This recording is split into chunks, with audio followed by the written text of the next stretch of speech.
Welcome back to this channel. My name is Joel Musando, and today we'll talk about HIV transmission under the following subtopics, the mucous membrane, how transmission occurs, ways of HIV transmission, and the body fluids that transmit HIV. The body fluids that transmit HIV include blood, we have vaginal fluid, rectal fluid, preseminal fluid, semen, and breast milk. So we'll discuss how these fluids can transmit HIV when we'll be talking about ways HIV is transmitted.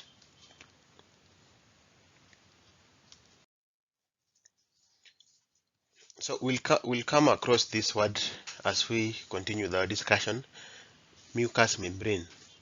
A mucous membrane is the lining that surrounds the urethra, the penis, the vagina, mouth, and anus. That is the mucous membrane. So for infection to take place, remember, you have to come into contact with the fluids that we have just discussed, and in case there is a contact between the fluid and the mucous membrane, this increases the chance of HIV transmission. And in case there is tissue damage on the mucous membrane, there will be a high likelihood of HIV transmission in case there is contact with the fluids. So there are various ways by which the mucous membrane can be damaged, maybe through other infections which may result to inflammation, or there may be a cut, there may be some ulcers. So this can increase the chances of transmission when there is contact with the fluids that we have discussed. Ways of HIV transmission. Number one is anal sex. Anal sex is a receptive sexual intercourse. So in anal sex, there is a lot of friction, unlike the vaginal sex. That is why it is the most risky form of sexual intercourse. So transmission occurs through the rectum. The membrane that lines the rectum is so thin, so this allows easy transmission of HIV. In case you are having an anal sexual intercourse with someone who is HIV positive, either partner can get infected. Then we have vaginal sex. Under vaginal sex, there is less friction, but either partner can get HIV. So how can you get the virus?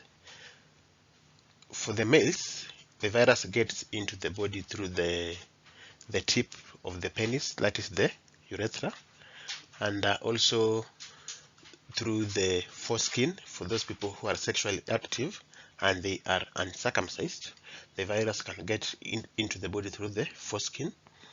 Then the virus can also get into the body through the genital ulcers, the openings, and also just through skin contact which is inflamed.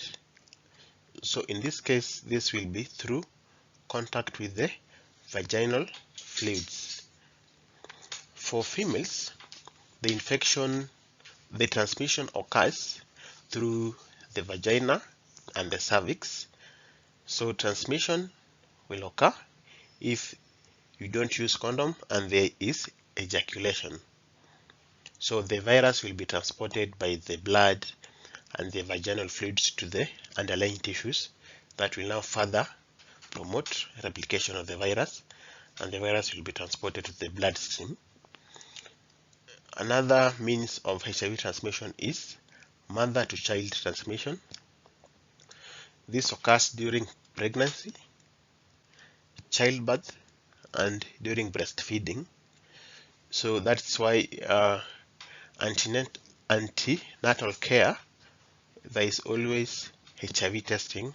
So for those women who turn positive for HIV test, they are started on antiretroviral therapy immediately, and even after giving birth, the child, the newborn, is also given the antiretroviral therapy for the next 4 to 6 months.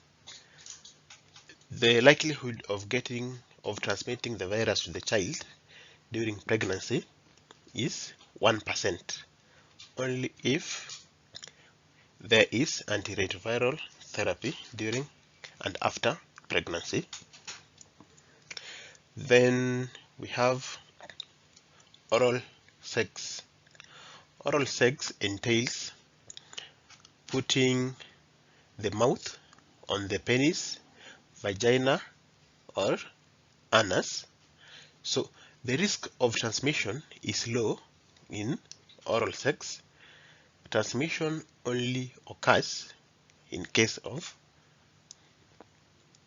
inflammation such as oral ulcers, genital ulcers, the sores, okay, or the bleeding gums, because there are openings in the mouth or in the vagina or the penis that will allow easy transmission of the virus. Then we also have deep open mouth kissing. There is very low chances of HIV transmission because the virus is not transmitted through the saliva. Transmission only occurs in case of bleeding gums. Under mouth kissing, transmission will only occur in case of bleeding gums or oral ulcers.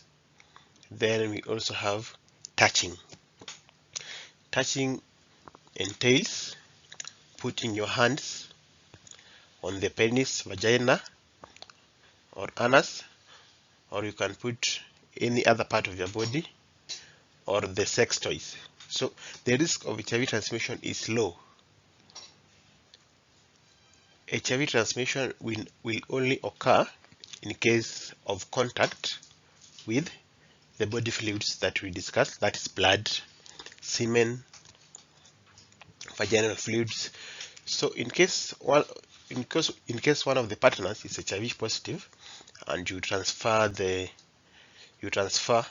fluids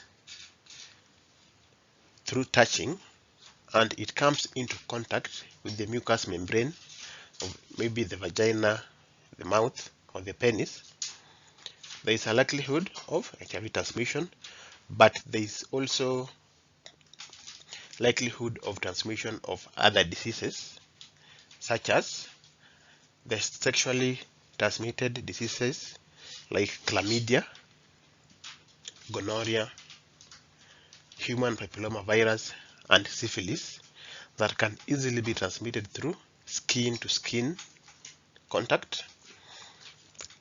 Then we have tattoos and body piercing. The risk of HIV transmission is low, but you need to ensure that the person offering you these services is licensed and the tools they are using for this service are sterilized. Since if the tools are contaminated with blood of anyone who is HIV positive and they use the same tool to put the tattoos or the piercings, HIV can be transmitted to you.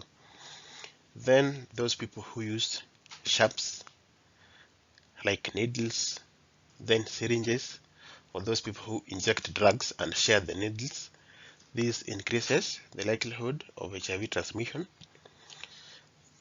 Then for the medics, HIV transmission can occur at work. We want to discuss about that. Then during medical care, blood transfusion.